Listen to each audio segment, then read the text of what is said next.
हमारे मित्रों, आप सबका यहां बहुत बहुत स्वागत, नमस्कार।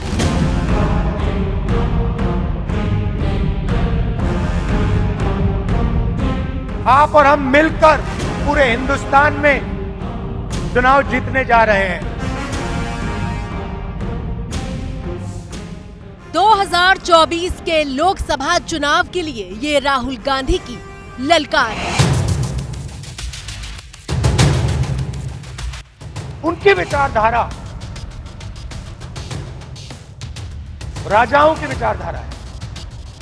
ऑर्डर ऊपर से आएगा, आपको ऑर्डर का पालन करना पड़ेगा। कांग्रेस पार्टी में आवाज नीचे से आती है।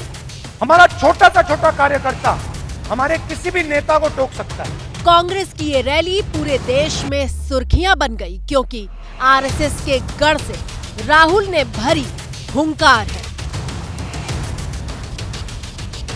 इंडिपेंडेंस से पहले आप यहां आते, हिंदुस्तान की जनता के कोई अधिकार नहीं थे, महिलाओं के कोई अधिकार नहीं थे, दलितों को छुआ नहीं जाता था। यह आरएसएस की विचारधारा है और एक बार फिर यह हिंदुस्तान को वापस ले जाना चाह रहे हैं।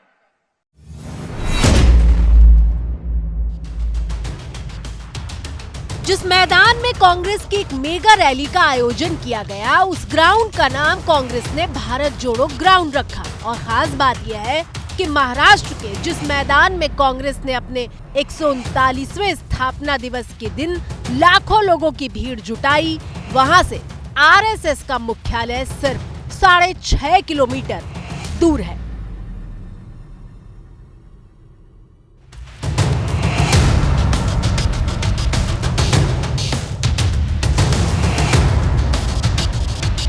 ये जो हो रही है रैली कांग्रेस की, कैसे देखते हो आप? सर मैं इसमें रोज देख रहा हूँ और न्यूज में भी देखता हूँ, और अपन को कांग्रेस ही होना।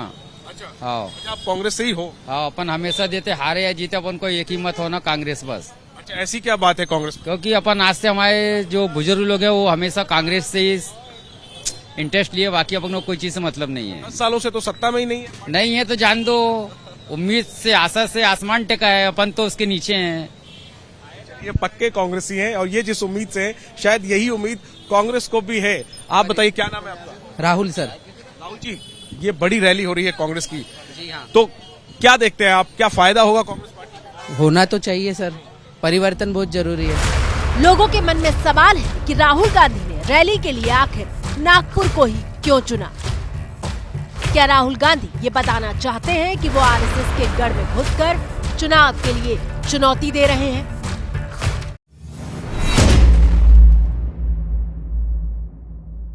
देखिए, नागपुर चुनने की सबसे बड़ी वजह तो यही है कि राहुल गांधी का लंबे समय से निशाना जो रहता है वो भारतीय जनता पार्टी से भी पहले राष्ट्रीय स्वयंसेवक संघ पर रहता है। राष्ट्रीय स्वयंसेवक संघ का मुख्यालय है, वो उनकी जमीन है, और वहां जाकर राहुल गांधी एक तरह से कहें कि चुनौती देना चाहते हैं। बार बार वो कहते हैं कि और कोई लड़ाई नहीं लड़ रहा है, राष्ट्रीय स्वयंसेवक संघ से ये लड़ाई सिर्फ मैं लड़ रहा हूं।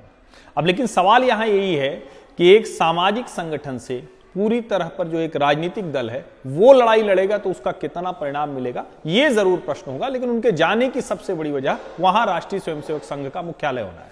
हालांकि एबीपी न्यूज संवाददाता जैनेंद्र कुमार ने जब कांग्रेस के नेताओं से बात की तो उन्होंने साफ कहा कि नागपुर किसी और का नहीं बल्कि कांग्रेस का गढ़ है। एक तो ये गढ़ कांग्रेस का है, कुछ होता है ठीक है, कोई तानाशाह आता है, थोड़ा सा दरवाजे को तोड़ के अंदर घुसने की कोशिश करता है, बस इतना ही मैं समझते हैं।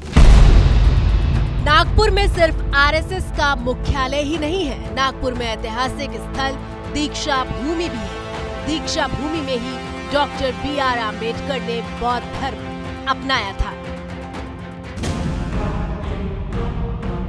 नागपुर से लोकसभा चुनाव के कैंपेन का आगाज कांग्रेस की चुनावी रणनीति का खास हिस्सा माना जा रहा है। कांग्रेस संदेश दे रही है कि वो वहां से चोट करना चाहती है जहां से बीजेपी के लिए एजेंडा तय होता है, और बीजेपी इसका अपने ही अंदाज में जवाब भी दे रही है। उनकी थीम थी है तैयार हम, लेकिन नागपुर विदर्भ के लोगों ने बताया हम तैयार नहीं है। और इस रैली के लिए तेलंगाना से भी लोग उन्होंने लाए थे, बावजूद उसके वो कुर्सियां नहीं भर पाए। तो मुझे लगता है कि जब राहुल गांधी को लोग सीरियसली लेने को तैयार नहीं है तो हम क्यों उसके ऊपर सीरियस होकर कोई सवाल जवाब करें। राहुल गांधी का ये नागपुर डॉक्यूमेंट कितनी लंबी लकीर खींच पाता है, इसके लिए तो काफी इंतजार करना पड़ेगा। लेकिन इस बात में कोई दो राय नहीं है कि नागपुर का चुनाव करके कांग्रेस अपने कैडर का मनोबल बढ़ाने में जरूर कामयाब हुई है।